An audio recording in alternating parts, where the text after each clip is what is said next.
Rich Dad, Poor Dad est un livre emblématique sur la finance personnelle qui met en avant des enseignements essentiels que l'auteur a tirés de ses deux pères. Son père, riche, celui de son ami, entrepreneur à succès, et son père pauvre, son propre père, éduqué mais qui a travaillé pour un salaire. L'un des concepts centraux du livre est la distinction entre les actifs, biens qui génèrent des revenus, et les passifs, biens qui causent des dépenses.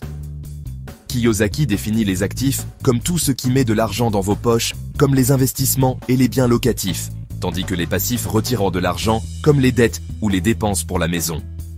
Pour accumuler de la richesse, il est crucial de se concentrer sur l'acquisition d'actifs.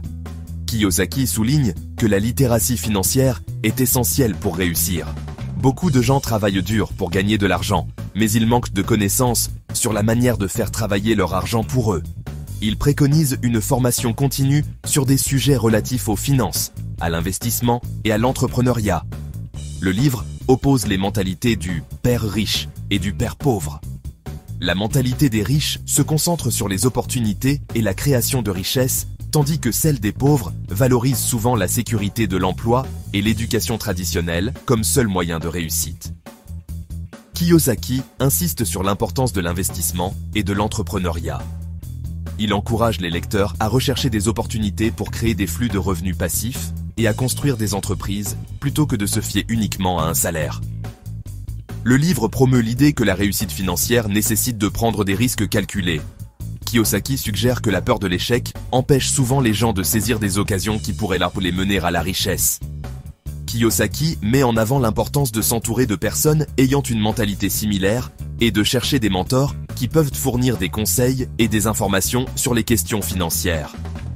Échanger avec des personnes qui partagent la même vision peut inspirer des idées novatrices. Plutôt que de laisser la peur de l'échec vous freiner, Kiyosaki encourage à tirer des leçons de ses erreurs et à les utiliser comme tremplin vers le succès. Chaque échec peut être une occasion d'apprendre et de grandir. Kiyosaki conseille de se concentrer sur l'acquisition de compétences et d'expériences qui seront bénéfiques à long terme, plutôt que de travailler uniquement pour un salaire. Cela peut impliquer de prendre des emplois qui offrent des expériences d'apprentissage précieuses, même si ces emplois ne sont pas très rémunérateurs.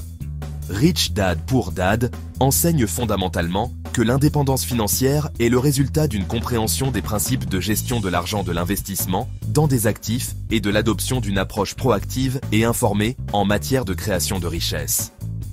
Il encourage les lecteurs à penser différemment à l'égard de l'argent et remet en question les vues traditionnelles sur le travail et la sécurité financière. Ce livre a inspiré des millions de lecteurs à reconsidérer leur rapport à l'argent et à entreprendre un voyage vers l'indépendance financière. Le livre a également suscité des critiques, certains reprochant à Kiyosaki de simplifier à l'extrême des concepts complexes ou de promouvoir des approches perçues comme risquées. Cependant, il demeure un ouvrage de référence dans le domaine de la finance personnelle, qui a véritablement fait réfléchir et changer la vie de nombreuses personnes.